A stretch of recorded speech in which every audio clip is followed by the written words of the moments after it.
Então, bem-vindos todos a mais uma aula da nossa disciplina Machine Learning para predições de saúde. Aqui parte da pós-graduação da Faculdade de Saúde Pública da USP. Então, estamos aí na 11ª aula, né? Então, já vimos todos os passos aí para o desenvolvimento de um algoritmo preditivo, né, que tome decisões inteligentes na área da saúde. Vimos todos os desafios que estão por trás. Eu acho que nesse momento já está bem claro para vocês a importância do conhecimento humano por trás, né, a valorização do trabalho de quem trabalha com machine learning, a quantidade de decisões humanas que estão por trás dos algoritmos, né, como eu sempre falo, grande injustiça com nós humanos, a área chamar machine learning, né, quando em termos proporcionais a gente faz a grande maioria do trabalho, né, então vimos aí ao longo do curso todos os desafios em termos de seleção de variáveis, de pré-processamento, interpretação de importância das variáveis, divisão em treino, validação e teste, seleção de hiperparâmetros via validação cruzada, os diferentes algoritmos que temos, né, que temos a opção de serem usados. Então, um grande número aí de desafios e decisões que precisam ser tomadas que as máquinas não tomam sozinhas. Tá? As máquinas simplesmente ajustam os algoritmos da melhor forma possível a partir dos dados, tá? Mas todo o resto é trabalho humano e trabalho bem difícil, trabalho intelectual bem relevante e difícil, tá? Que é o que a gente tem visto aqui ao longo do curso. Na aula de hoje, a gente vai falar sobre duas perspectivas muito importantes da área de Machine Learning para os próximos anos, que ainda não estão maduras o suficiente, tá? Ou seja, os paradigmas não estão bem estabelecidos, tá? Que nem a área de predição como um todo.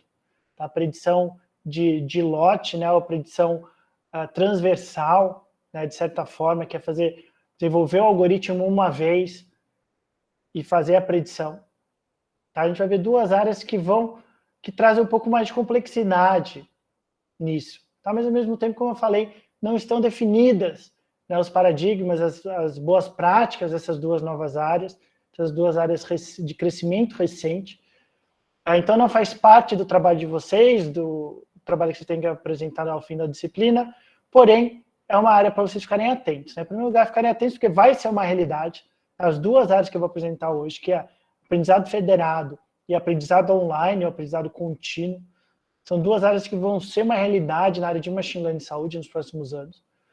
Tá? Então, para vocês ficarem atentos e para mostrar para vocês que tem um grande número de pesquisas científicas importantes a serem feitas nessas duas áreas. Então, essas duas áreas estão muito em aberto, com muitos desafios para serem resolvidos aí nos próximos anos, né, nos próximos meses, até que a gente tenha, né, um paradigma entre os pesquisadores específicos dessas áreas de qual é o melhor, quais são as melhores boas práticas dessas duas áreas. Tá? Então, por isso, na aula de hoje, eu vou apresentar uma pincelada dessas duas áreas, tá? Eu vou apresentar elas como um todo e os principais desafios dessas duas áreas de aprendizado federado e aprendizado online, para vocês ficarem atentos aí para as novidades aí que forem aparecendo, à medida que essas duas técnicas forem sendo colocadas em prática, né, vocês já saberem o que significa e já conseguirem implementar relativamente rápido, tá? Então, só para também não criar expectativa, né, sobre o que seriam essas duas áreas,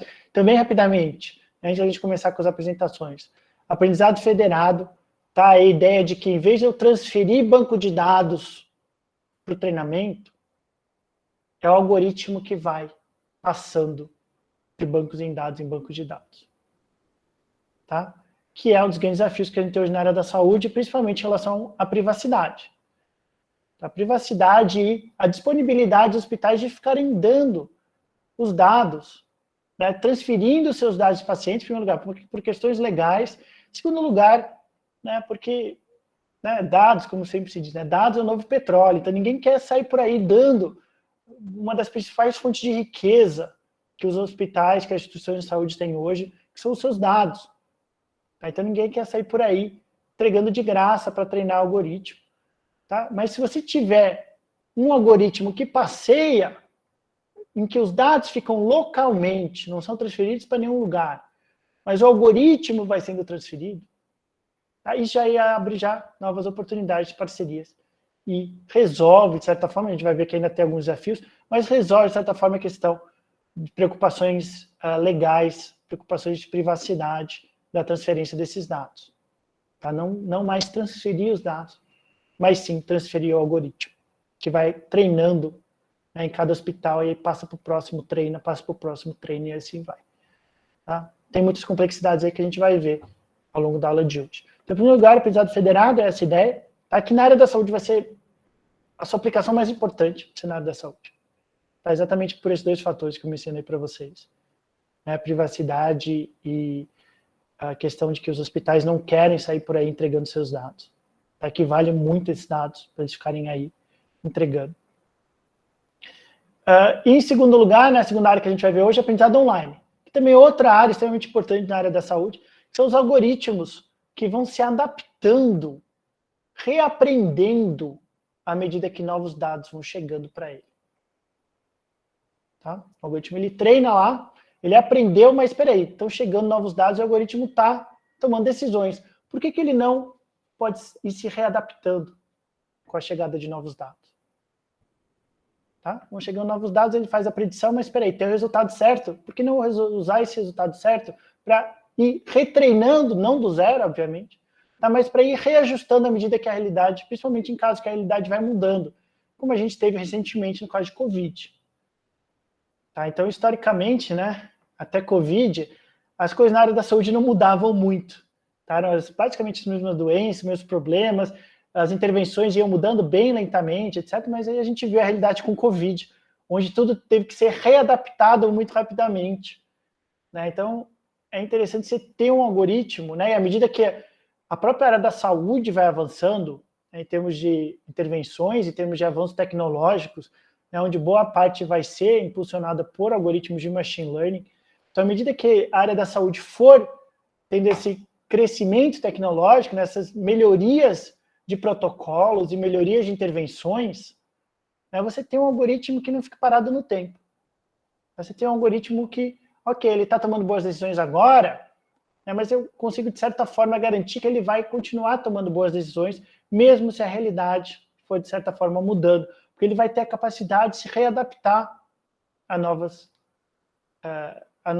dados. Tá? E, de certa forma, retreinando a novos dados. Então, essas duas áreas são as duas áreas que a gente vai ver hoje, como vocês podem ver, né? Pela explicação, é bem claro que serão muito importantes na área da saúde. Aprendizado federado e aprendizado contínuo, porém, como eu falei para vocês, ainda não são uma realidade hoje, tá? Ainda tem muito a ser aprendido sobre essas duas áreas. Mas aí abre um grande leque de oportunidades de pesquisas para vocês que estão na pós-graduação começarem a ir atrás. Certo? Então, acho que eu vou começar a compartilhar. De novo, lembrando, se alguém tiver alguma dúvida, por favor, ligue o microfone, porque eu não consigo mais ver o chat. Certo? Então, vamos começar como a gente tem feito aqui ao longo do curso. A gente dá uma referência, né? A gente segue, de certa forma, uma referência da literatura, né? Para vocês conseguirem ir mais a fundo, se tiverem interesse em áreas particulares. Então, agora a gente vai, na aula de hoje, a gente vai usar como pano de fundo esse artigo Federated Learning, Challenges, Methods and Future Directions. Então, qual a ideia por trás de aprendizado federado?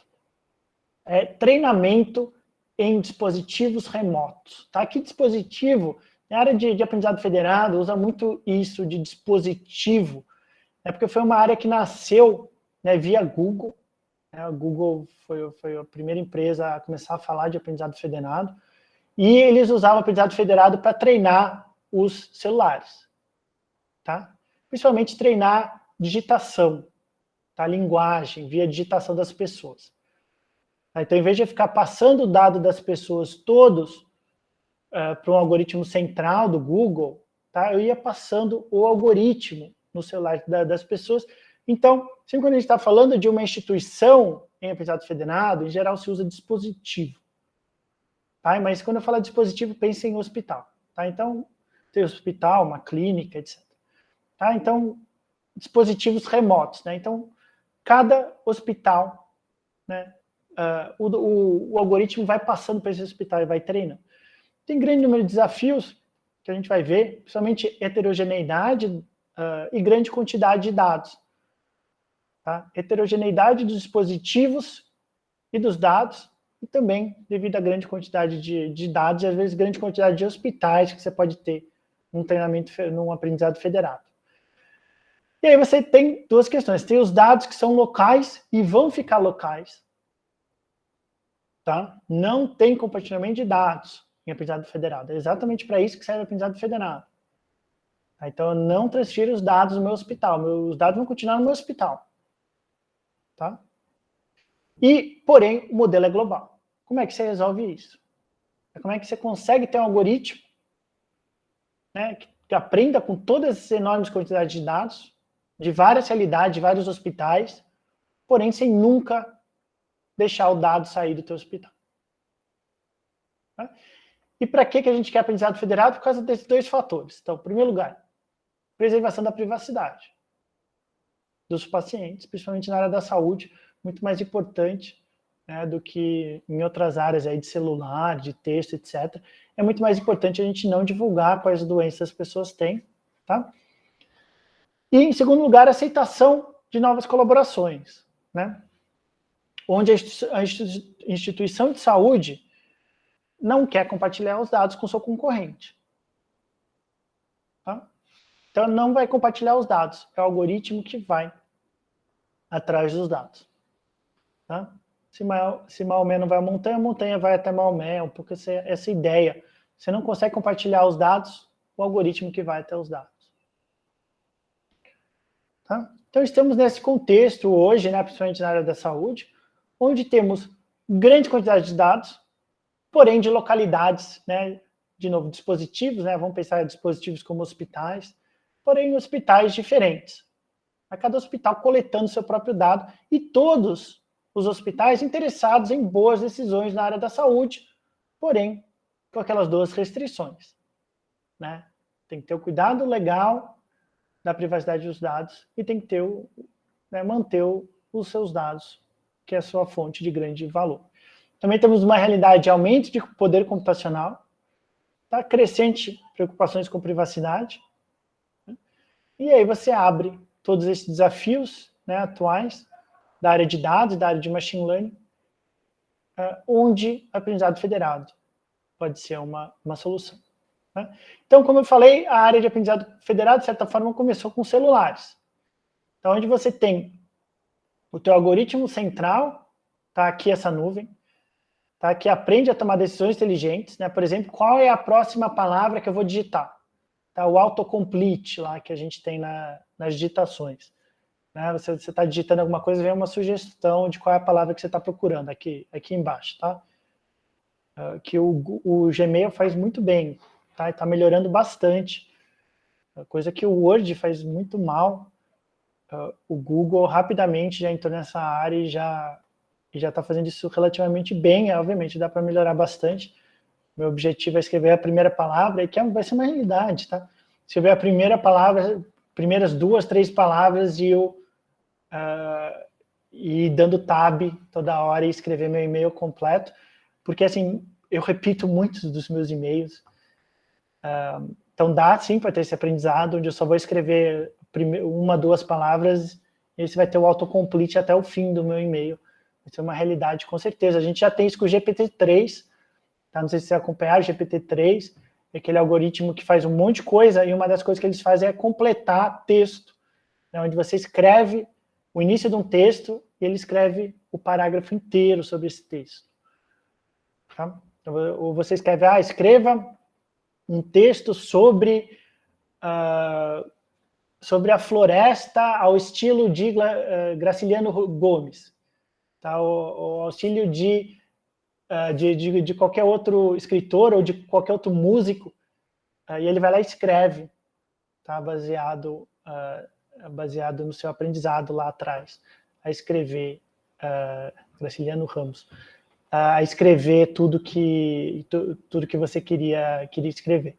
Tá? Então, já existe isso hoje, tá? Então, eventualmente, a gente vai ter isso personalizado, tá? Para o teu estilo. Tá? Então, escreva esse e-mail no meu estilo, como eu costumo escrever esse e-mail, dadas as primeiras palavras. Você vai dando tab até o fim e ele vai escrevendo tudo, tá? Então você tem esse algoritmo principal que vai para o teu celular, tá? Então ele já tem o autocomplete, modelão, mas ele vai se ajustando com os teus dados do teu celular, tá? Vai aprendendo.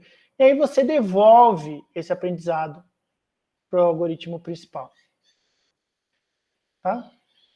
Você devolve esse aprendizado, esse algoritmo que foi aprendido com o teu celular, você devolve o algoritmo para o algoritmo global, que aí reaprende via esse algoritmo, sem transferir teus dados.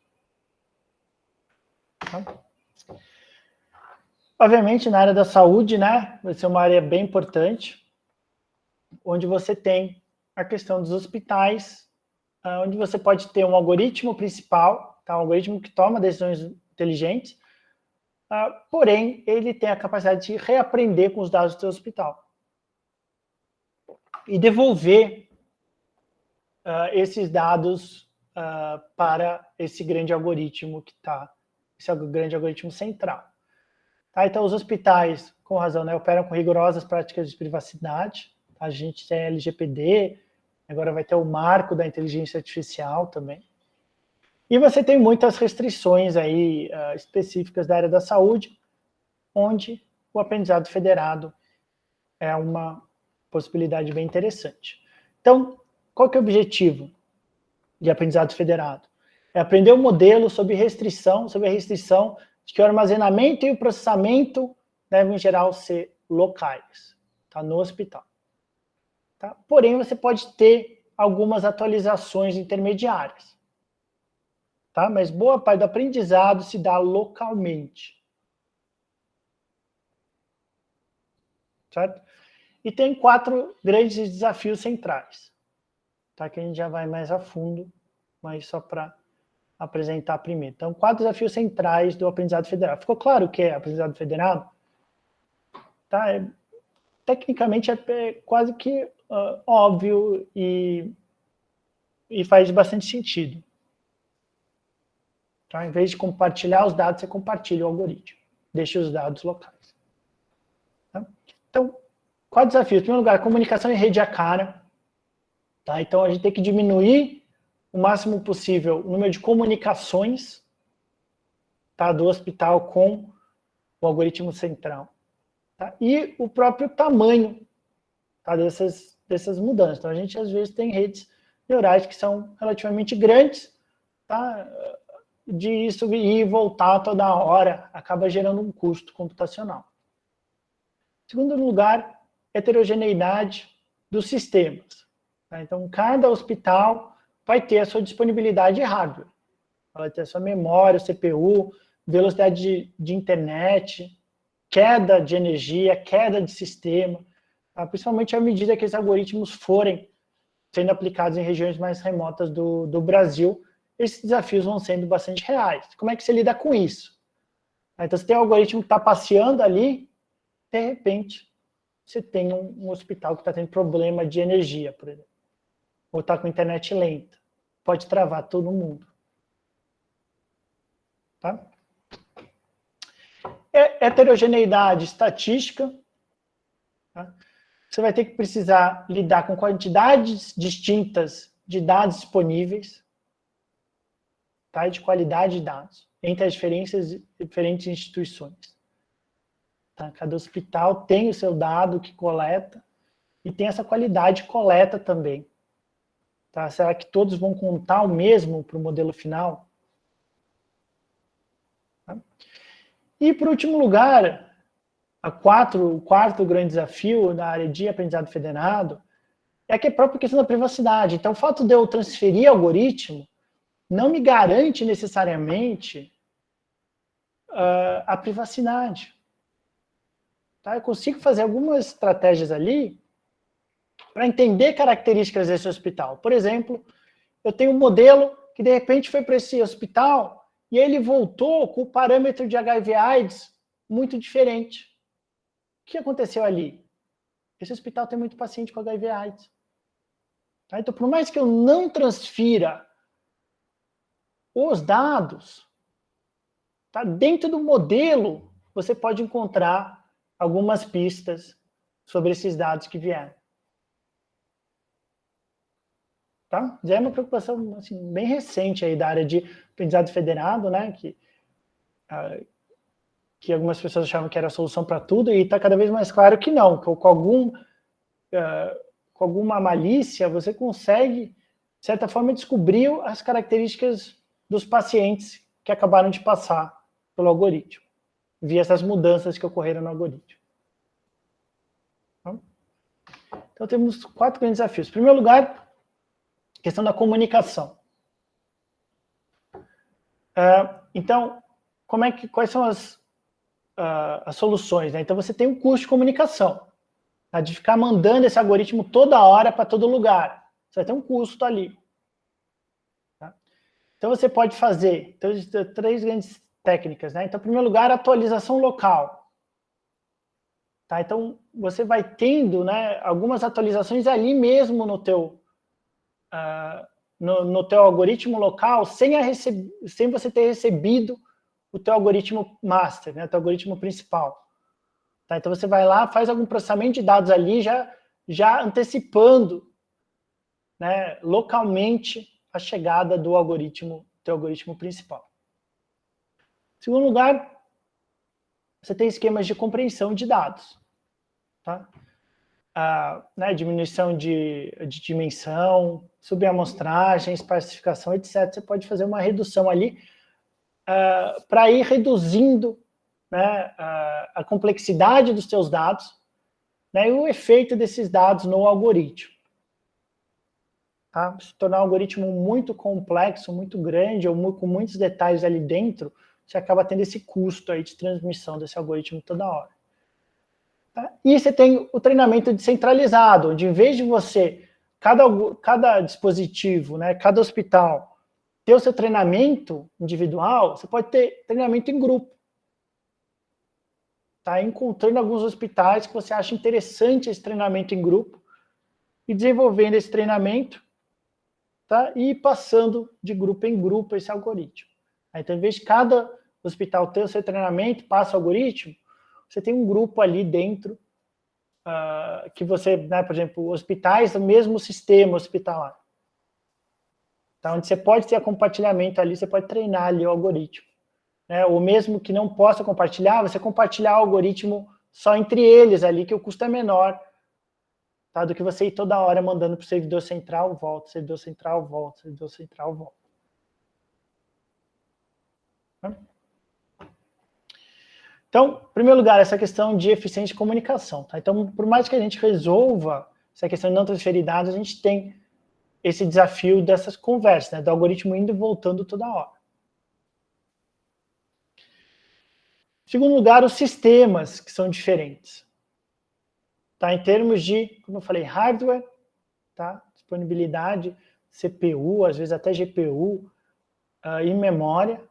Conectividade de rede, né, velocidade Wi-Fi, Wi-Fi caiu, internet caiu, né, mesmo internet com fio caiu, não consigo compartilhar o meu algoritmo mais. Tá? Então, lembrando, a gente tem que ir e voltar toda hora, essa comunicação é chave na área de aprendizado federado. Tá? A mesma questão de energia, né? Então caiu a luz do hospital, e agora? Imagina que o hospital estava numa sequência ali, o algoritmo estava passando de hospital em hospital, chegou a hora de ir para esse hospital, ele acabou a energia desse hospital. E agora? Tá? Era o caminho ali do algoritmo. Ele estava seguindo ali, treinamento de hospital em hospital. E agora? Tá? Como lidar com os sistemas heterogêneos, então? Uma solução é comunicação assíncrona. Ou seja, cada um no seu tempo. Tá? Em diferentes tempos. Tá? Então, em vez de todo mundo, né, tem um algoritmo master, vai para todos os lugares, aí todos os lugares tem que devolver, ele retreina com todo mundo, você tem a opção de alguns não participarem de algumas das comunicações. Em segundo lugar, a amostragem ativa. Tá? Onde normalmente você tem um subconjunto, né, que participa de cada rodada de treinamento, porém, os métodos federados, em geral, são passivos, no sentido que não visam definir qual dispositivo vai participar de cada rodada, mas você pode desenvolver um algoritmo que identifica a prioridade de cada dispositivo, de cada hospital, participar de cada rodada de treinamento. Por exemplo, você pode dar prioridade de maior participação para um hospital que você sabe que tem dados de qualidade, que você sabe que não tem problemas de sistema, tá? Que você sabe que com certeza não vai cair a luz, a energia desse hospital. Então, ele participar de mais rodadas, né? E também porque você sabe que ele tem uma melhor qualidade de dados, etc., ele participa mais vezes do treinamento, tá? Do que outros que têm qualidade menor. Certo? Em terceiro lugar, tolerância ao erro, né? A falhas. Então, aprendizado federado, né? Você tem que ter alguma tolerância a falhas. Né? Como é que você pode fazer isso? Em primeiro lugar, você pode simplesmente ignorar a falha de dispositivo, ou seja, o hospital, acabou a luz, ótimo, não vou, ele não vai participar dessa rodada de treinamento. Mas imagina que esse hospital é exatamente aquele tipo de hospital que você não tem os dados, que você não tem muitos dados, que você não tem características de muitos pacientes que nem o desse hospital. Então, o treinamento desse hospital pode ser super importante. E para isso você tem essa segunda estratégia, que é a computação codificada, onde você identifica e replica esse conjunto de dados que você perdeu. Você dá um jeito de replicar, ter um backup desses dados ali, baseado no teu aprendizado anterior, e você consegue retreinar esses dados desses pacientes, né, à medida que o algoritmo vai passando de hospital para hospital. Tá? Terceiro desafio, heterogeneidade estatística. Tá? Então, você tem três... Então, aqui, gente, o que eu estou partindo do princípio com o aprendizado federado? É que mais dados é melhor. Tá? Então, por que eu não só treino com os dados do próprio hospital? Porque eu estou partindo do princípio que trazer mais diversidade de dados vai melhorar meu algoritmo para esse hospital. Senão, eu só treino nesse hospital. Certo? E é, de certa forma, isso que a gente está encontrando na nossa pesquisa mais recente, tá? Pelo menos com esses dados, obviamente, ainda é muito preliminar isso, mas nesses dados que a gente está analisando, com esses hospitais que a gente está analisando, os melhores resultados nossos têm sido só treinar com dados desse hospital. Tá? Aí esquece aprendizado federado, não precisa de aprendizado federado. Tá? Tá? Por quê? Porque às vezes você trazendo dados de outros hospitais, você aumenta o ruído. Então, para funcionar nesse hospital, é melhor só treinar com dados desse hospital. Pode ser, tá, gente? Eu estou falando que isso é uma verdade escrita em pedra, tá? São alguns resultados que a gente tem tido recentemente. Tá? Mas não necessariamente é isso. Tá? Pode ser que trazer mais dados, né, o algoritmo ele aprende maior nuances nas características dos pacientes, consegue tomar melhores decisões para esse hospital específico. Como eu falei, ainda é uma área bem aberta. Tá? Mas se a melhor estratégia de tomar decisões inteligentes em um hospital específico for realizar o aprendizado só com dados desse hospital específico, aí não precisa de aprendizado federado. Tá? Você já tem lá os seus dados, ficam localmente, desenvolve o algoritmo localmente e aplica localmente. Não precisa passear o algoritmo para lugar nenhum. É uma possibilidade. Certo? Segunda possibilidade é você ter um algoritmo local, um algoritmo global, né? Local não, global, um único algoritmo global, tá? Que você tem o algoritmo, né, para todo mundo da tua rede e você vai simplesmente retreinando ele com dados específicos. Tá? Chegou um novo hospital, opa, em vez de eu trazer o hospital e os dados desse hospital e treinar meu algoritmo, eu tenho meu algoritmo aqui que eu já aprendi, eu vou transferir lá para o hospital para ele reaprender os parâmetros e voltar. Tá? Então, essa segunda opção é ter um único algoritmo global. E a terceira opção é você ter algoritmos clusterizados, de certa forma. Tá? Algoritmos para um tipo específico de hospital. tá? Seja ou agregação regional, ou agregação de complexidade do hospital, ou se o hospital é público, ou se o hospital é privado, você pode ter um algoritmo treinado só em hospitais públicos, outro só em hospitais privados, aí está tudo em aberto, outro só em hospitais universitários. Tá? Aí você vai lá e faz aprendizado federado nesse nicho. Tá? Pode ser também. Então, talvez seja uma ótima solução aqui. Tá? Por quê? Porque eu estou trazendo diversidade, mas não estou trazendo tanto ruído. Ou seja, eu não estou trazendo um tipo de paciente que o meu hospital não vai ter. Tá? Estou trazendo mais dados, porém, de tipo de paciente que o meu hospital tem. É uma terceira opção bem interessante e bem importante. Então, a gente tem 3 grandes opções, né, de treinar algoritmos quando você tem vários hospitais. Primeiro, cada hospital, individualmente, tem os seus dados, treina o algoritmo e aplica lá. Segundo, tem um algoritmo global para todo mundo, que treinou com todo mundo. Terceiro, ter algoritmos clusterizados para tipos de hospitais parecidos. Tá? Então, se o hospital é público, então ele vem para esse grupinho aqui de aprendizado federado, porém só de hospitais públicos. Tá? Então, essa foi a segunda desafio. O terceiro desafio, heterogeneidade estatística. Então, você tem algumas técnicas aí de meta-aprendizado e aprendizado multitarefa, né, onde você tem dados heterogêneos entre os hospitais. Né? Você não está batendo o tipo de paciente de um hospital para o outro. Tá? E aí você tem algumas estratégias, né? Por exemplo, tem esse MoCA, que é um framework de aprendizado federado, que aprende modelos separados, mas relacionados para cada dispositivo. Ele vai encontrando clusters ali de dispositivos para fazer o treinamento. Por último, questão da privacidade. Como eu falei, o aprendizado federado está tentando resolver esses desafios de privacidade. Tá? Ou seja, não vou compartilhar os meus dados dos meus pacientes por aí. Não vou transferir, não vou tirar os dados dos meus pacientes do meu hospital. Não saem daqui. Tá? Então, resolver esse problema. Tá? Desse tipo de vazamento de dados de informação, ou até mesmo, né, que alguém consiga ter acesso. Né? Você tira do teu hospital, você pede o controle desses dados. Tá? Então, você mantém o algoritmo do teu hospital. Mas, como eu falei, né, imagine o exemplo de chegar aí um algoritmo, tem vários parâmetros, de repente treinou nesse hospital, voltou para o servidor central e o parâmetro desse algoritmo de HIV/AIDS mudou bastante. Opa, tem muito paciente com HIV/AIDS nesse hospital. É uma informação que pode ser usada para retomar, para encontrar quais são esses pacientes.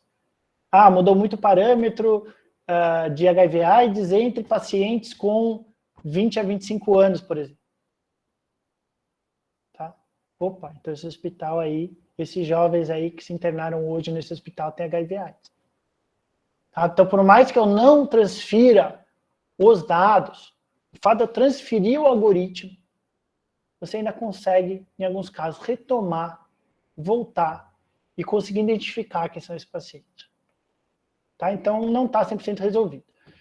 Tá? O que se faz bastante é o que tem sido chamado, né, uma área bem em crescimento, que é a privacidade diferencial, onde você adiciona ruídos aleatórios nas comunicações. Então, você faz pequenas aí mudançazinhas em alguns parâmetros que você vai transferindo de hospital para hospital para impedir que você faça essa engenharia reversa, onde você identifica o paciente via o algoritmo. Tá? Differential privacy, privacidade diferencial. Normalmente, quando se fala de aprendizado federado, normalmente se fala de privacidade diferencial, sobre essas técnicas aí que vão tentar garantir que não seja possível retomar os dados do paciente via mudanças no algoritmo. Aí você também tem técnicas de criptografia, onde você só faz operações em dados criptografados. Você só desenvolve, você só ajusta o algoritmo em dados criptografados. Com as limitações dessas duas técnicas, você vai ter uma perda de performance. Tá? Porque não são exatamente os dados ou os algoritmos perfeitos, né? Os melhores possíveis, dado as características dos dados, que você vai acabar com ele no fim. Tá? Professor, pode falar. Essa questão da criptografia seria, por exemplo, a gente mascarar os dados. Por exemplo, eu tenho lá sexo M e F. Então, é como se eu criasse um dicionário, ó, tipo A é M e B é F. Eu vou passar isso para alguém, mas eu não passo o dicionário. Então, do ponto de vista do treinamento, ele sempre vai ter duas opções, mas ele não vai saber exatamente quais são as opções. É isso? Sim, exatamente, é isso aí. Tá, você vai fazendo alteração nos seus dados. Tá, isso seria equivalente, por exemplo, à questão da anonimização? Então, a anonimização depende do que você está falando de anonimização. Em relação ao LGPD, a anonimização é retirada de dados identificáveis, né, facilmente ou sem esforço exagerado, né, não sei exatamente qual é a linguagem da LGPD, mas alguma coisa assim, que sem muito esforço eu consigo identificar que esse dado é dessa pessoa. Por exemplo, né, ter o telefone da pessoa, ter o CPF da pessoa, tá? Esses aí são dados identificados. Tá? Segundo a LGPD, para anonimizar, você precisa disso. Sem um esforço razoável, você não consegue identificar que é essa pessoa. Aí você diz a questão, o que é esforço razoável? Tá? Hoje a gente tem muitas técnicas aí que permitem você descobrir quem são as pessoas, mesmo que você não tenha os dados diretamente identificáveis das pessoas. Tá? Então, a gente já teve aí vários casos aí de queda de privacidade, né? Por exemplo, a gente teve alguns casos de pacientes famosos, né, que foram para algum hospital, e de repente os dados desse hospital vazaram, sem nada diretamente identificado, mas você tem o horário que esse paciente chegou no hospital. Aí você vai lá e procura nas notícias, né, qual paciente famoso de 39 anos entrou nesse hospital nesse dia, nessa hora, e você encontra. Né? Isso é um esforço razoável ou não? Então, é bem difícil isso, né, de você definir o que é esforço razoável. Tá? Então, por mais que eu não tenha dado anonimizado, então é sempre uma gray area, aí, principalmente com machine learning, tá? Onde você tem tido muitas... esses dias descobriram, acho que já faz alguns anos, né, descobriram a sexualidade de alguns participantes de uma pesquisa via nota que eles estavam dando para os filmes. Eles começaram a identificar que pessoas homossexuais assistiam muitos filmes com temática homossexual e davam boas notas. Né? E aí foram lá e conseguiram encontrar a sexualidade das pessoas só via a nota que eles davam no IMDb, que é aquele site de filmes. Então, assim, você tem essa questão de o que é anonimizado, o que não é. Tá? Então, é uma área de muito debate aí para os juízes aí nos próximos anos, por causa da LGPD, dessa linguagem da LGPD. Né? Acho que, se não me engano, é esforço razoável, alguma coisa assim. Então, o que é esforço razoável? Está cada vez mais fácil você você reidentificar dados anonimizados. Tá? Então, assim, a gente dá para fazer o melhor possível, mas, como eu falei, né, cada vez mais, dada uma maldade suficiente, você consegue identificar as pessoas, sim. Tá? Mas, assim, então tem algumas técnicas aí que nenhuma resolveu o problema, tá? Mas ajuda a mitigar, a dificultar, né, a tornar maior o esforço de você reidentificar esses pacientes. Tá? Mas principalmente privacidade diferencial tem sido muito usada e usada dentro de aprendizado federado. Tá? Bom, e daí a gente tem essa questão que a gente precisa de métodos rigorosos, computacionalmente baratos, eficientes à comunicação e tolerantes a falhas de dispositivos. Tá? Onde o artigo ele menciona 3 tipos. Né? Onde você pode ter aprendizado federado sem nenhuma proteção, tá? Onde os dados vão e vêm para um servidor. Você pode ter a segunda opção, que é quando você confia no servidor. Tá? Então, o servidor é confiável e assumido. E você pode ter que não, que eu não confio no servidor. Então, eu tenho que garantir que toda a minha troca com o servidor, mesmo que seja direta com o servidor, sem nenhum outro hospital, essas trocas garantem a privacidade dos meus dados. Tá? Posso ter um servidor malicioso. Tá? Né? Na teoria, a gente esperaria que tem mais probabilidade de o hospital concorrente ser malicioso. Tá? Então, essa é a opção aqui do meio. Tá? Então, eu, em geral, confio no meu servidor central, não confio no meu hospital concorrente em receber nem o meu algoritmo. Então, eu só comunico direto com o servidor central.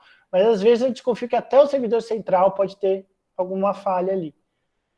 Tá? E daí, eu preciso fazer todas essas técnicas aí de privacidade para até o dado que eu mando direto para o servidor não poder ser reidentificado. Tá? E aí o artigo aponta as direções futuras da área de aprendizado federal, que tem muita coisa, tá? Então, só aqui, só de aprender, apresentar isso para vocês, já apareceram muitas coisas, mas ele elenca, né, os autores elencam mais algumas coisas. Em primeiro lugar, definir alguns esquemas de comunicações extremas ou mínimas, tá? O mínima quantidade de vezes que eu preciso ter esse contato dos hospitais com o servidor ou dos hospitais com os outros hospitais. Tá? Qual é o mínimo de vezes que eu preciso ter essa transferência de algoritmos? Em segundo lugar, redução da quantidade de informação comunicada. Tá? Então, fazer compressão aí de algoritmo, né, e fazer a maioria dos treinamentos mais locais mesmo. Aumentar os modelos assíncronos, tá? Que vão decidir quando vão interagir com o servidor central. Tá? Então, o algoritmo ele identifica, ó, agora é a hora, eu aprendi o suficiente aqui, é hora de eu mandar esse meu novo algoritmo para o servidor central. Tá? Fazer diagnóstico de heterogeneidade, tá? Identificar de similaridade entre os diferentes hospitais. Tá? Para eu pensar em quê? Para eu pensar em fazer treinamento por clusters. Tá? Se os pacientes são muito diferentes, provavelmente eu vou trazer ruído aqui para o meu algoritmo do meu hospital. Talvez eu não quero treinar com os dados desse hospital aqui. Eu preciso identificar isso a priori. Tá? Eu preciso identificar que a chegada do aprendizado desses dados desse outro hospital só vai me trazer ruído, só vai trazer confusão, porque eu não estou atendendo esse tipo de paciente. Tá? Restrições de privacidade granulares, ou seja, cada hospital pode ter a sua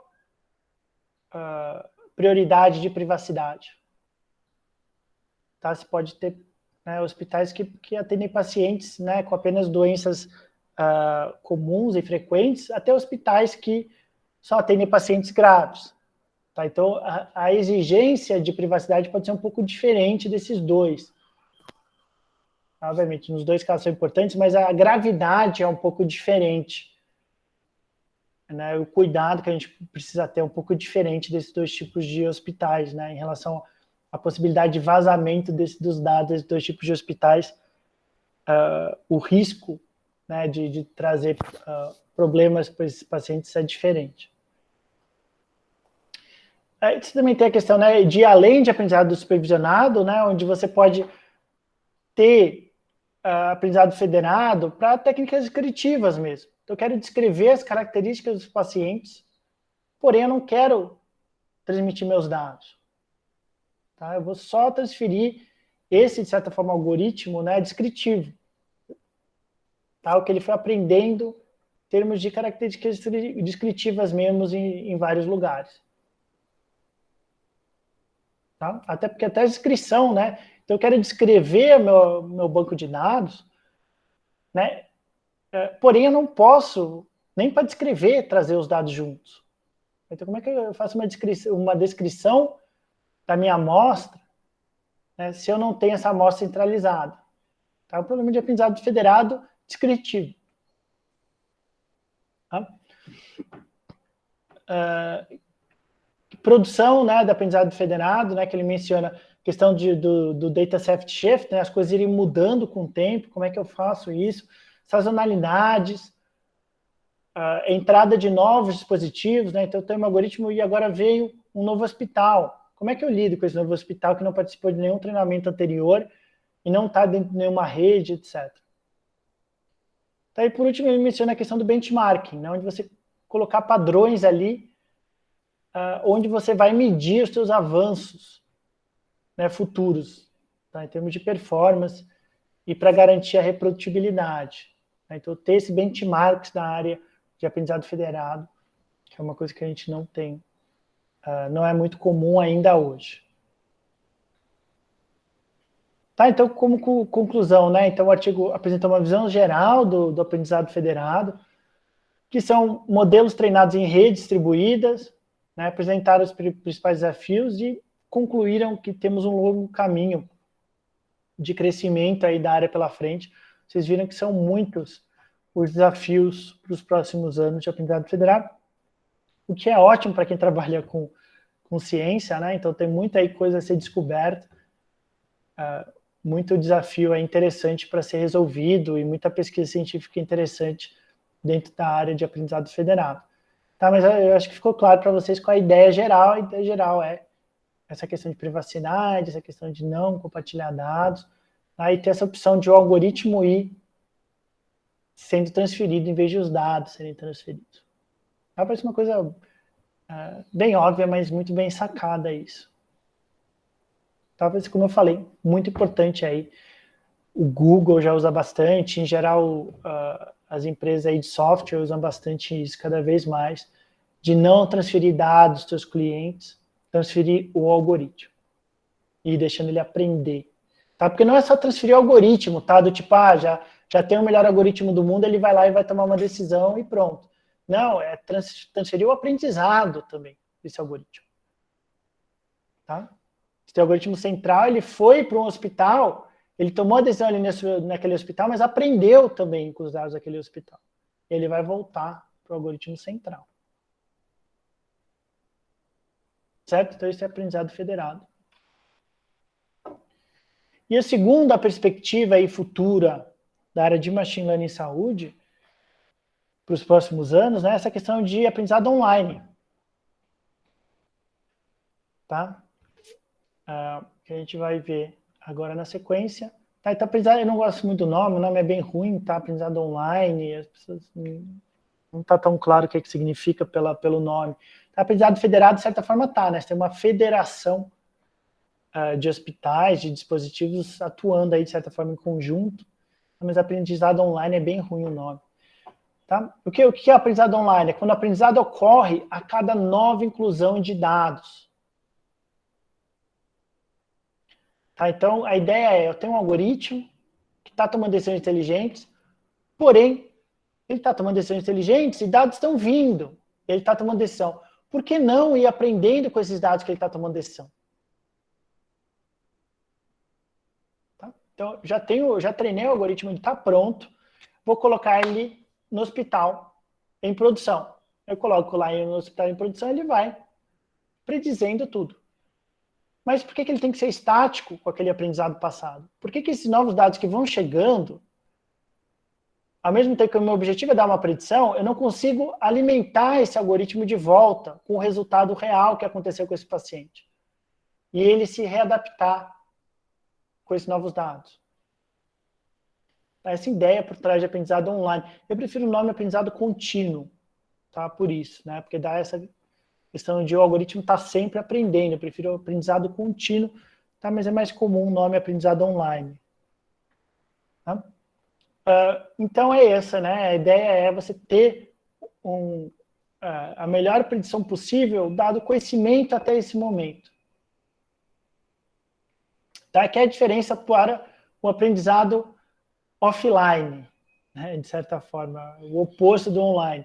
Que é o quê? Você teve um único aprendizado no offline, sem nenhum update futuro. Tá? Você teve lá o teu banco de dados, você foi lá, treinou, fechou o modelo aprendeu, não vai mais reaprender com nada. Ele só vai tomando decisão. Tá? Os dados vão chegando, ele vai tomando decisão. Esse é aprendizado que a gente viu até agora, que é aprendizado que o pessoal de aprendizado online chama aprendizado offline. Tá? Porém, você tem aprendizado online, que seria os dados vão chegando, eu vou dando minha predição, beleza, mas por que não usar esses resultados desses novos pacientes para ir melhorando o meu algoritmo inicial? Tá? Isso é aprendizado online. Tá? Que, para novas doenças, ou à medida que as intervenções de saúde vão melhorando e vão mudando, isso é bem importante.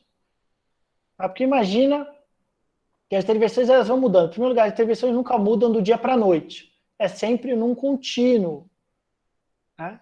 É sempre, você tem uma nova intervenção aí para algum medicamento novo, né? Não é do dia para a noite que todo médico vai começar a prescrever isso. Vai ser aos poucos. Tá? Então, eu vou ter que retreinar, se eu estiver no aprendizado apenas offline, eu tenho que retreinar do zero esse algoritmo com uma realidade que ainda não mudou totalmente. Por que não ter um algoritmo que vai ficar fazendo pequenas adaptações à medida que a realidade vai mudando? Tá? Essa é a ideia por trás do aprendizado online. Então, você pode imaginar aí, importantíssimo na área da saúde, tá? Como a gente teve aí em relação à Covid, que o próprio tratamento de Covid mudou muito rapidamente no início, tá? E também mudou toda a estrutura do hospital. Tá? Mudou todos os protocolos do hospital na época de auge de Covid que a gente teve. Tá? Então, essa é a ideia. Então, aprendizado via dados que vão chegando, tá? E você vai atualizando automaticamente o algoritmo. O algoritmo automaticamente vai sendo, vai reaprendendo, em vez de a gente ter que fechar esse algoritmo, aprender tudo de volta e voltar. É um algoritmo que naturalmente vai reaprendendo. Tá? E você tem o menor custo, né? O menor custo de tempo do profissional e de custo mesmo, de você ter que retreinar, parar toda a tua equipe, custo direto financeiro de ter um profissional que vai ter que ir lá retreinar esse algoritmo, em vez de ter um algoritmo que vai se readaptando a partir dos dados. Tá? Eles são bons para aplicações em grande escala, né, onde você tem muito tamanho, muita velocidade dos dados. Tá? E é um pouco essa ideia. Tá? Então, você tem um algoritmo que os dados vão chegando, eles vai processando, em vez de eu ter que parar, né, tudo e retreinar o novo algoritmo. De tempos em tempos. Tá? Então, para que pode ser usado, né? Aprendizado online supervisionado? Para tudo, né? Que é um aprendizado offline, entre aspas, pode ser usado. Né? Então, pode ser usado para classificação binária, classificação multiclasses, né? Onde você tem desfechos exclusivos. A gente também tem classificação multilabel, onde você tem intersecção de desfechos. Né? Por exemplo, esse texto é sobre política ou religião. Às vezes é sobre os dois. Aí você tem um multilabel. E para problemas de regressão, né? A nossa variável a ser predita é contínua. Você também pode usar para não supervisionado. Tá? Você pode ter um algoritmo que aprende novos clusters, novos agrupamentos, à medida que novos dados vão aparecendo. Então, em primeiro lugar, você foi lá e desenvolveu um algoritmo de cluster com os dados que você tinha, ele encontrou esses agrupamentos. Mas à medida que vão chegando novos dados, os agrupamentos podem ir mudando. Bom, mesma coisa com redução de dimensão, detecção de anomalia, e você também pode ter aprendizado online por reforço. E aqui ele menciona alguns diferentes tipos, né, mesmo dentro de aprendizado supervisionado. Então, em primeiro lugar, aprendizado online supervisionado, que é onde você tem os resultados completos a cada rodada. Então, eu fui lá, fiz a predição, falei que esse paciente daqui tinha, por exemplo, esse paciente em fase terminal, internado na UTI, ele tem um risco de morrer em 24 horas de 92%, por exemplo. Tá? Daqui a 24 horas eu vou ter o resultado. E vai me realimentar o algoritmo. Tá? Então, isso é um aprendizado online supervisionado. Eu fiz a minha predição e eu vou ter o feedback. Tá? Se eu acertei ou não essa predição. E aí eu vou readaptar o meu algoritmo. Tá? Você pode ter aprendizado online com feedback limitado. Né? Por exemplo, em alguns casos você não tem o feedback total. Né? Por diversos motivos. Ou porque você não tem essa informação. Ou porque é muito custoso você ficar mandando toda hora essa informação. Por exemplo, ele pode falar que você acertou ou não acertou.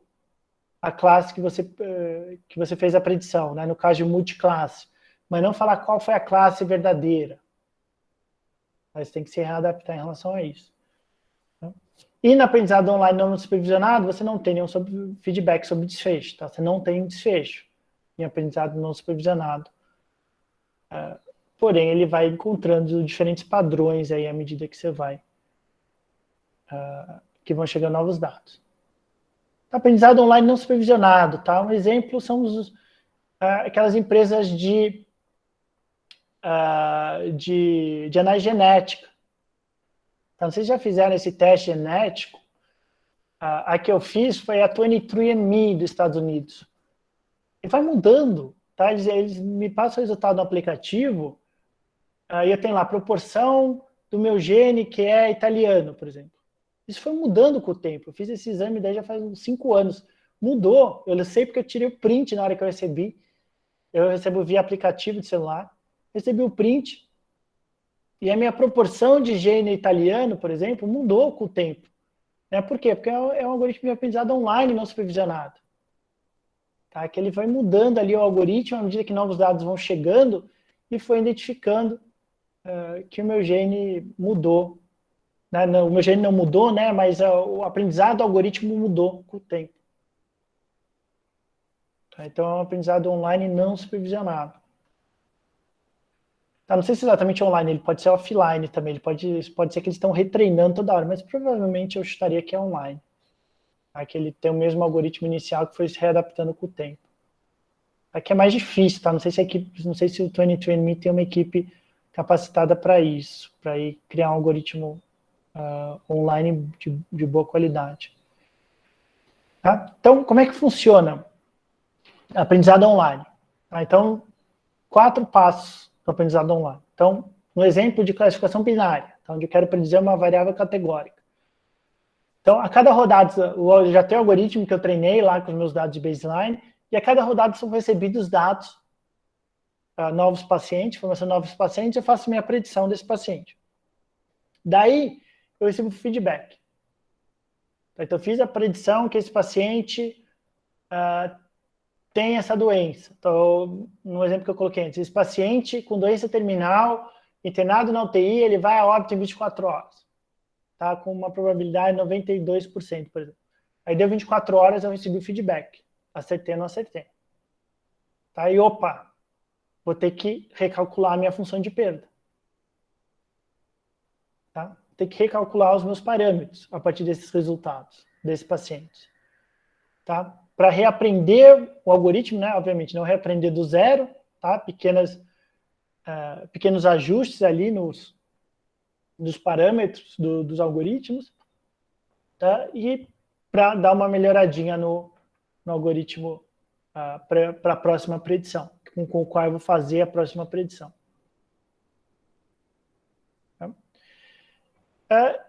Os autores mencionam a questão do aprendizado online ativo, né?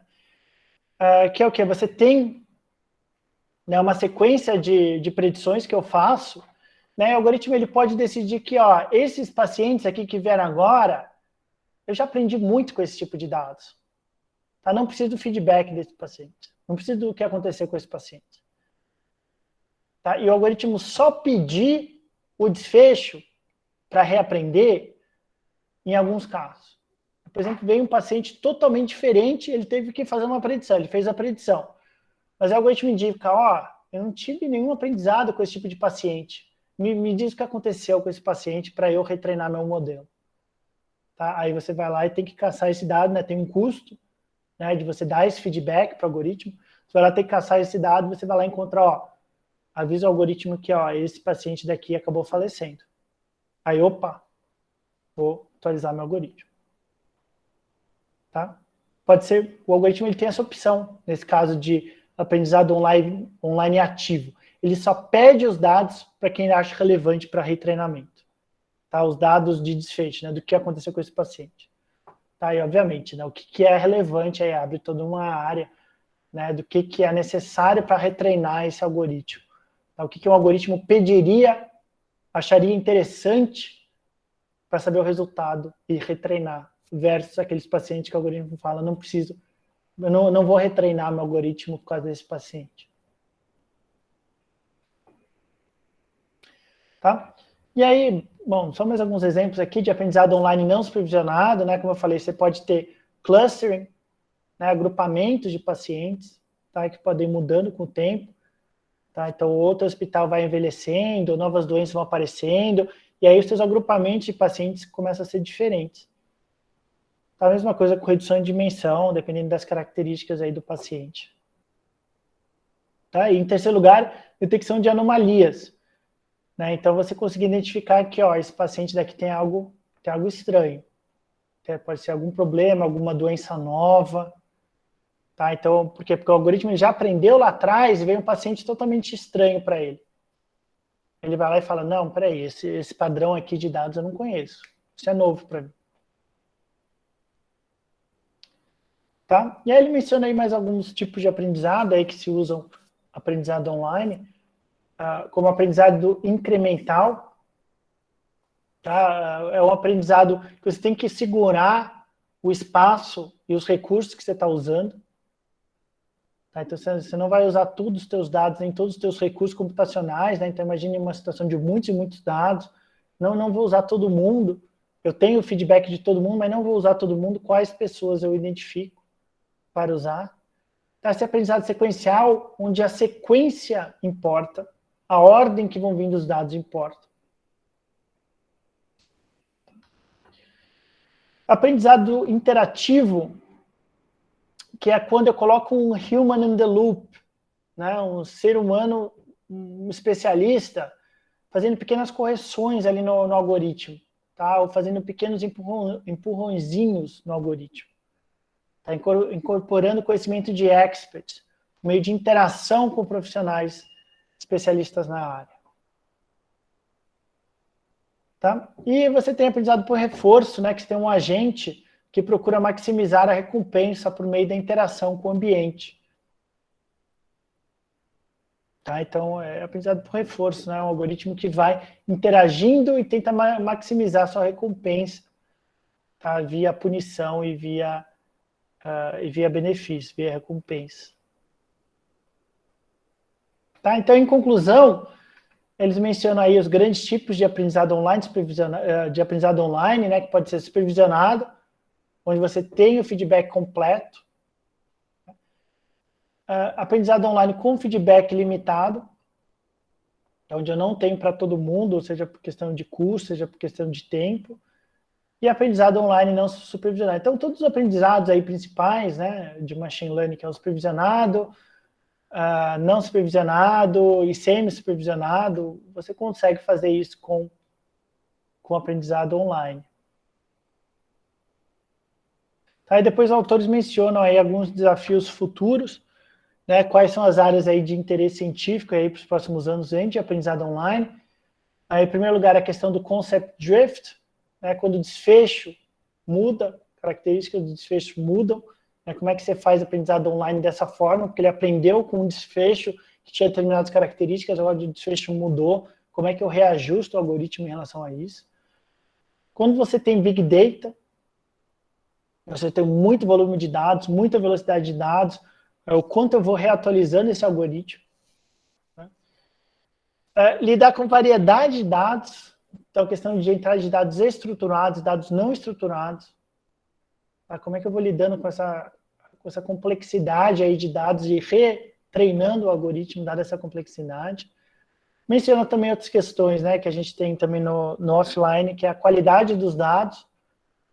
Então, de repente, começa a aparecer, por exemplo, dados mal coletados, né, ou você teve algum profissional ali que está coletando mal os dados, e aí?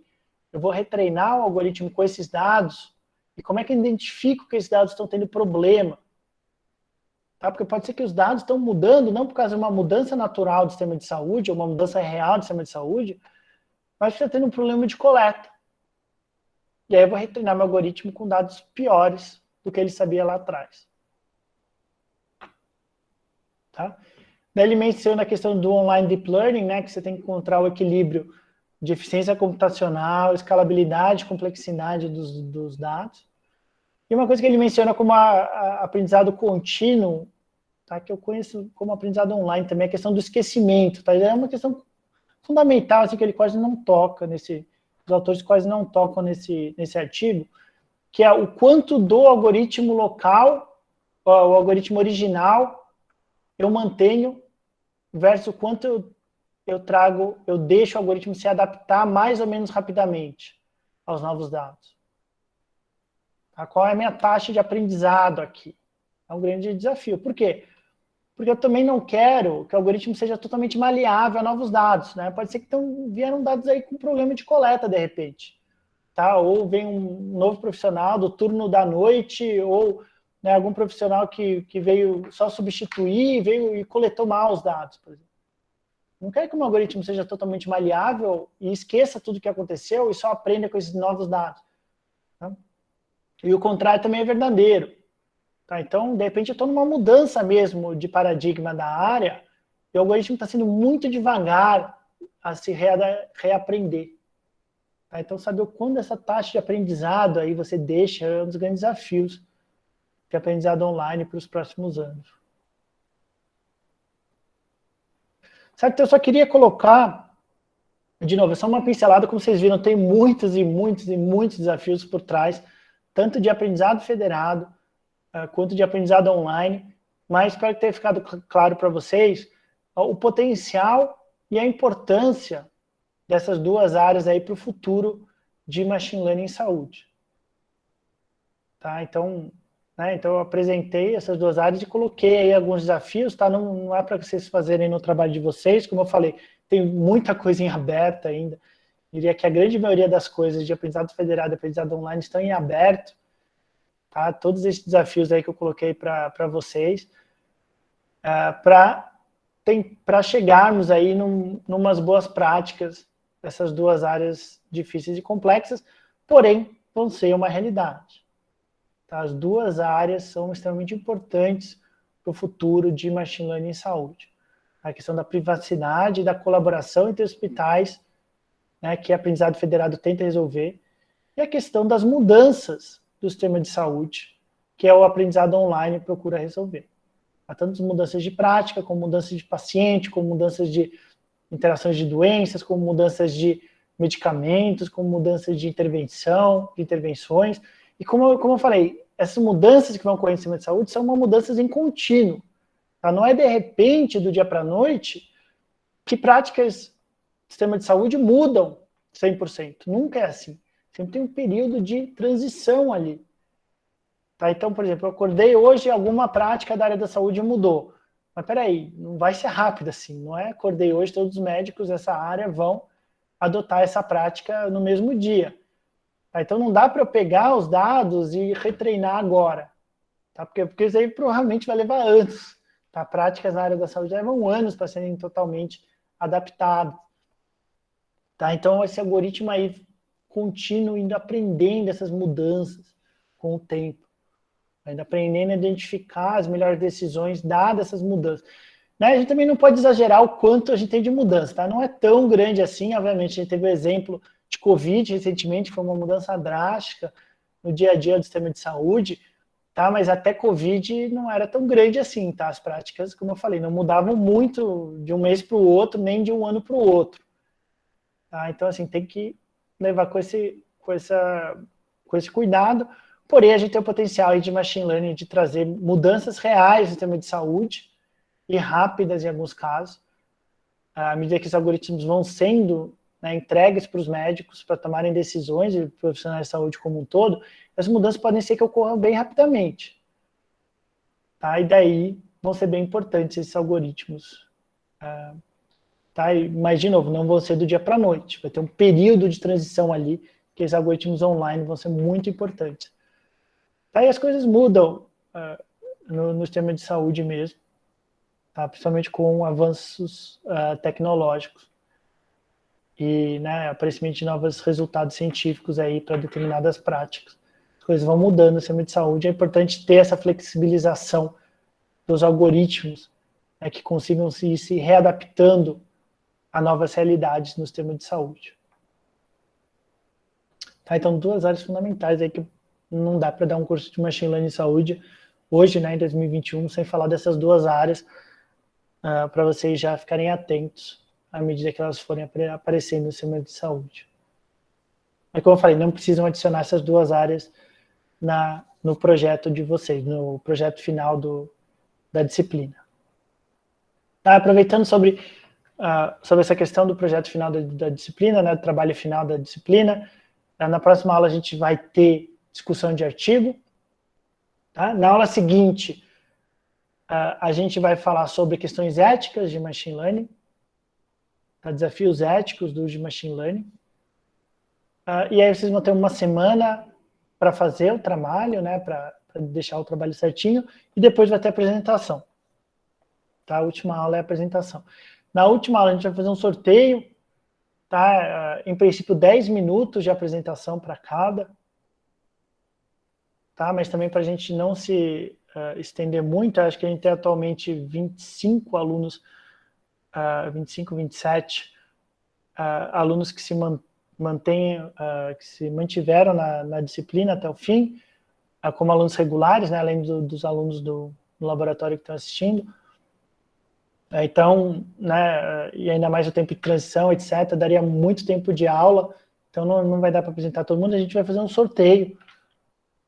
Daí a gente vê, mantendo aí as nossas aulas de 1h30 até 2 horas, a gente vê quantos a gente consegue apresentar, mas a ideia é que vocês apresentem mesmo o código de vocês, tá? Preferencialmente via Google Colab, e preferencialmente comentando tudo. Tá? No projeto, no trabalho final, é muito importante esse comentário. Pode entregar na forma de Google Colab, tá? Mas explicando cada linha ali, tá? Como comentário. Tá? Então não precisa escrever uma introdução e não sei o quê, mas precisa colocar ali no Google Colab qual é o objetivo que você está analisando, por que vocês querem fazer essa predição, quais são os seus desfechos, quais são as suas hipóteses, e colocando ali mesmo dentro do teu código como comentário, para a gente entender o que vocês estão fazendo. Tá? Não precisa escrever um projeto né, com introdução, métodos, resultados, etc. Podem botar no Google Colab, mas tem que ser a mesma ideia de um projeto científico, onde a gente tem que entender o que vocês estão fazendo ali, por que vocês estão fazendo isso, qual é o objetivo do que vocês estão fazendo, por que essa predição aí seria importante. Tá? Então, essa é a ideia E aí vocês submetem, né? Na próxima aula a gente já abre a submissão do projeto final, vocês já submetem, e aí fazem essa apresentação se forem sorteados no dia. Tá? Alguma dúvida do trabalho final? Que no início levantaram essa questão. Tá? E o que é o trabalho final? É uma análise do início ao fim, uma análise preditiva do início ao fim, que nem a gente tem visto aqui. Tirando a aula de hoje, não precisa ter a aula de hoje, e a aula de ética também não precisa ter, tá? Mas até a aula passada precisa ter todas as fases de uma análise de predição em saúde. Professor, Oi. Os que não forem sorteados no dia da apresentação, basta entregar na plataforma Moodle, isso? Isso. Tá, vai ter a plataforma Moodle para vocês entregarem, e alguns de vocês vão ser sorteados para apresentar. Tá? E aí de quem apresentar vai ser a média dos dois. Tá? De quem não apresentar vai ser só a nota do Moodle, da entrega mesmo. Tá? É sempre melhor apresentar porque vocês conseguem tirar algumas dúvidas, tá? Então na hora de vocês entregarem só o trabalho, às vezes podem ficar algumas dúvidas que a gente... Né? Então não torçam, não venham na última aula só para não apresentar. Eu acho que é melhor apresentar, que a gente consegue entender melhor o que está por trás e tirar algumas dúvidas, do que ficar com a dúvida. Tá? Mas sempre tentem resolver todas as dúvidas aí no trabalho escrito. Certo? E na próxima aula, na aula da próxima semana, a gente tem discussão de artigo, que no caso vai ser, a primeira discussão vai ser discutir esse tripode, tá? Que é o checklist do desenvolvimento de algoritmos preditivos. Tá? Tudo que você precisa em um artigo científico de predição. Tá? Já é bem antigo isso, tá? 2016, se não me engano, o tripode. Então está em aberto aí a discussão sobre o que ainda está valendo e o que já não é mais relevante. Tá? Então a ideia é que quem for apresentar, apresente esse checklist Quem for debater, vai falando sobre o que eles acham importante e o que eles acham que não é importante desse checklist para o desenvolvimento de algoritmo preditivo. Então, em segundo lugar, a gente vai ter um artigo que é essa revisão bem interessante aí do uso de machine learning para dados estruturados, tá? Ou tabulares, né? E aí eles fazem uma boa reflexão, né? Por que Deep Learning não tem funcionado? Então, de novo, como eu falei na última aula, né? A gente não consegue dar uma disciplina de Machine Learning, se a gente não fala Deep Learning, as pessoas acham que é porque é muito complexo, ou porque não funciona, ou porque a gente não sabe, ou alguma coisa assim. Então, a gente tem que trazer essa questão aí de Deep Learning. E aí, é um artigo bem recente, do mês passado, onde os autores fazem uma revisão por que Deep Learning não tem funcionado para dados estruturados, ou não tem funcionado bem para dados estruturados, e alguns caminhos, algumas soluções, alguns caminhos futuros para que Deep Learning eventualmente funcione bem para dados estruturados, que ainda não funciona, tá? Eu espero dar essa disciplina no próximo ano e falar que Deep Learning funciona maravilhosamente para dados estruturados, tá? Mas ainda não funciona, tá? Obviamente, funciona, te dá um resultado, mas não está no nível dos algoritmos de boosting, tá? Que são os nossos estado da arte hoje, para dados estruturados. Tá? Então, de novo, todo mundo precisa escrever, né, uma folha do tripod, né, resumindo o tripod, falando sobre o que acha legal, o que não acha legal no tripod, e uma folha sobre esse artigo, mencionando também o que achou interessante, o que não achou interessante sobre esse artigo, né, o que aprendeu, o que achou relevante sobre esse artigo. Certo? Eu vou abrir aqui no Moodle. Eu acho que a última pessoa... Quem que foi? Foi o Charleston? Na última discussão? Exatamente, foi eu. Obrigado, Charleston. Eu acho que o Marcelo e a Camila não estão mais na disciplina, né? Se o Marcelo e a Camila estiverem aí. Eu acho que não, professor. Então, a gente começa com a Raíta. Então, a Raíta, você vai apresentar o tripod, tudo bem? Tá por aí?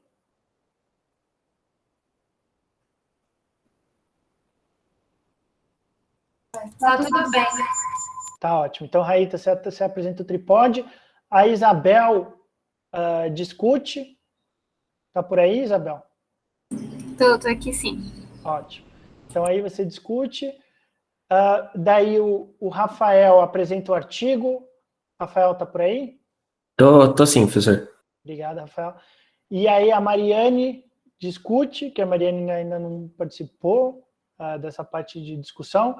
E a Larissa. Tá por aí, Larissa? Que eu acho que a Larissa ainda não participou de nenhuma discussão. Ela era da primeira discussão, mas ela não estava no dia.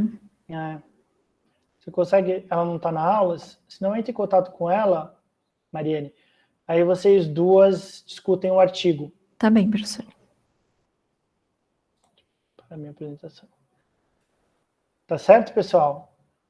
Então, Raíta apresenta, Isabel discute o tripod. Daí o Rafael apresenta o artigo e a Mariane e a Larissa discutem o artigo. E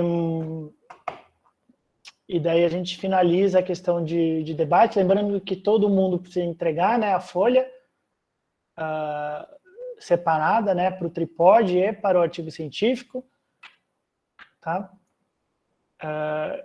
E não temos mais nenhum entregável, tá? O último entregável é o trabalho final mesmo, tá? Que você tem que entregar no último dia da disciplina e tá na disciplina para vocês apresentarem o trabalho final de vocês, tá? Como eu falei, não precisa fazer slides, pode apresentar direto no Google Colab, porém, bastante comentado, tá? Apesar de não precisar ter uma estrutura de um trabalho científico, né? Introdução, método, sei o quê, precisa estar lá dentro tudo, tá? Precisa estar lá dentro o que vocês estão fazendo, por que vocês estão fazendo, que área é essa, então tudo via comentários lá dentro do Google Colab mesmo.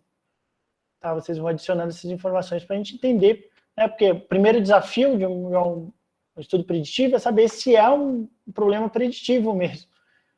Tá? Então, sempre lembrando que uma coisa é predição, outra coisa é inferência. Tá? Uma coisa é predizer um evento, outra coisa é ver fatores associados a esse evento. Tá? O curso é de predição, então tem que fazer sentido, você tem que justificar porque que essa predição seria relevante para o sistema de saúde. Fazer sentido, tá? Não podem confundir um trabalho de predição com um trabalho de inferência. Tá? Aqui o nosso objetivo não é ver a associação de fatores, é predizer a ocorrência de evento. Tá? Então, sempre tocando nessa tecla, reflitam bem, senão ainda tem tempo de trocar. Tá? A maior parte da nota de vocês é o trabalho final. Tá? Então, se vocês fizeram até agora um projeto que não faz sentido, a predição, não tem nenhuma relevância, na verdade vocês estão querendo ver fatores associados, isso é um problema de inferência. Tá? Então, troquem antes do trabalho final, da entrega de trabalho final.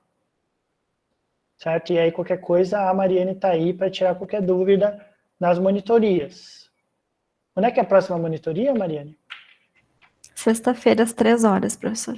Sexta-feira, 3h. Tá? Então, se tiverem alguma dúvida se isso é um problema de predição ou não, tragam para a Mariane e ela analisa individualmente. Certo? Mais alguma dúvida, pessoal? Algum comentário? Professor, só para confirmar, o artigo que eu vou apresentar foi compartilhado no grupo do WhatsApp ou ainda não? Só para ter certeza. Não sei, Mariane. Não, ele tá na última aula, daí eu não cheguei a colocar, mas eu posso pôr lá. Ah, tá. Não, tudo bem, é porque eu não tinha esse arquivo, eu não sabia se já foi enviado ou não. Tá bom. Não, eu mando lá. Obrigado, Mariane. Tá, então a Mariane manda lá.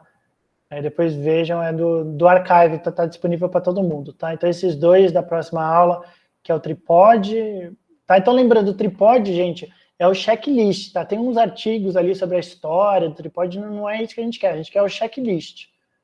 Tá? Então procurem lá no site, acho que é do Equator, que tem lá o checklist. É isso que a gente quer, tá? Não é o artigo sobre a história do tripode, nem nada disso. Pode falar, Pedro. Oi, pessoal, boa tarde. Eu tenho, mais assim, duas, não são dúvidas, mas eu fiquei pensando aqui sobre o último artigo que o senhor apresentou, professor. Se existe um consenso ou uma definição do que caracteriza um dado em streaming, por exemplo, em relação à sua periodicidade.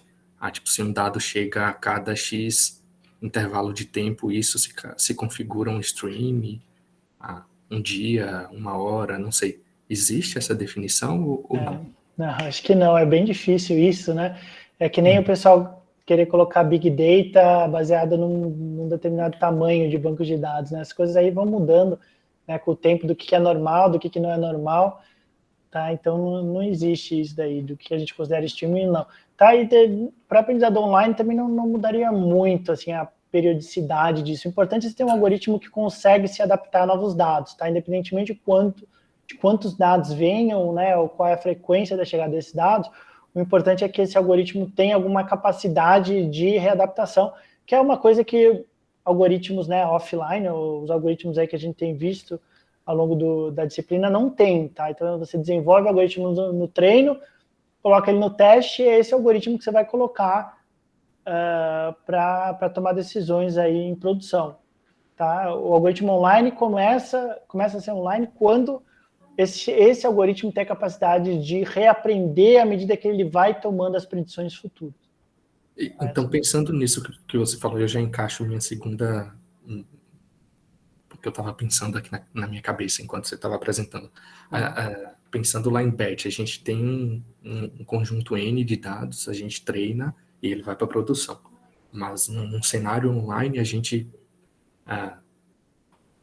É porque ainda está um pouco confuso, assim, a gente teria que ter um conjunto inicial, que aí o algoritmo começa a tomar decisões e aí ele vai se adaptando. A gente teria que ter esse N inicial ou não? Ou, 2 amostras já seria suficiente para colocar um algoritmo online para funcionar, digamos assim? A ideia em geral do algoritmo online é que ele está em produção, tá? Então você só colocaria um algoritmo em produção, tomando decisões reais, né? Porque assim, porque se você só está treinando ainda o algoritmo, né, é como se você treinar um algoritmo em lotes, né?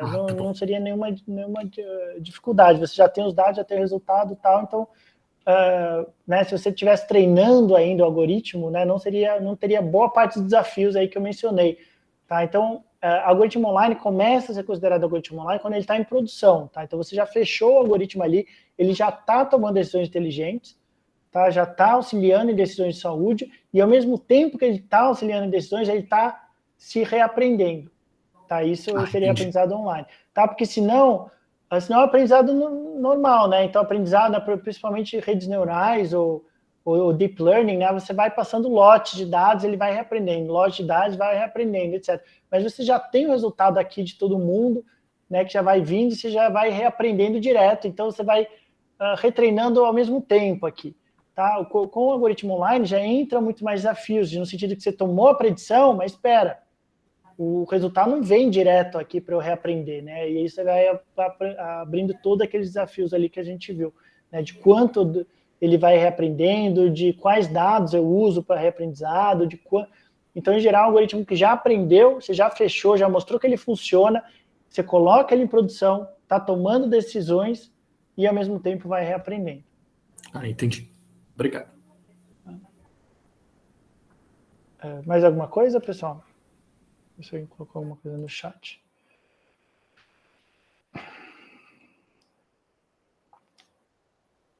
Tá, o Guilherme colocou aqui algumas questões de criptografia. Legal. Mas... Professor, pode falar, uma José. dúvida.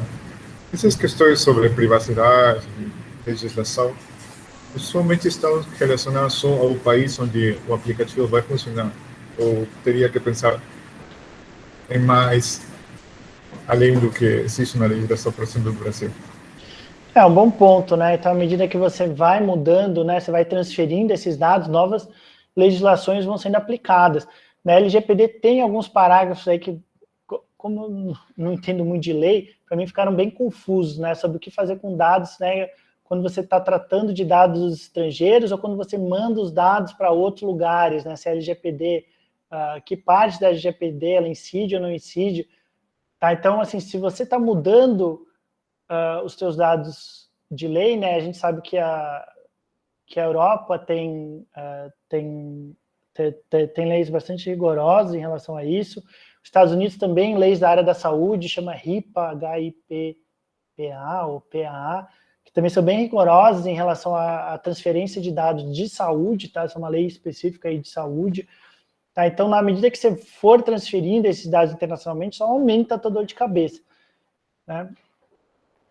Então, precisa ter cuidado, e a LGPD também, né? De novo, aquela questão de esforço razoável para desanonimizar os dados.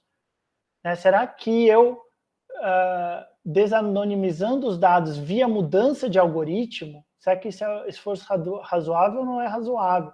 Porque, como eu coloquei aqui, né, não fica totalmente anonimizado, só porque eu não transferi os dados. Né? A mudança do algoritmo já pode ser suficiente para você identificar qual paciente ali.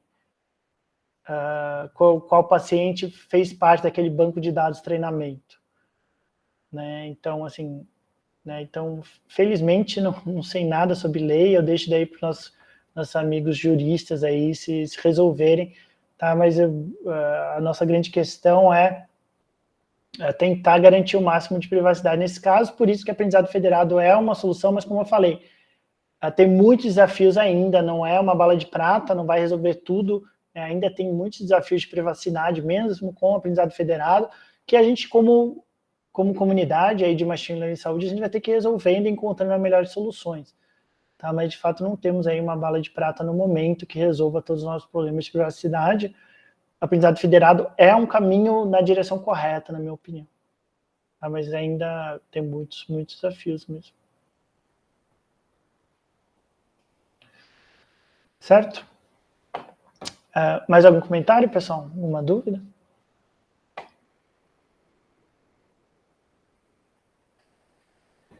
Não? Se não, Mariane, acho que pode parar de gravar.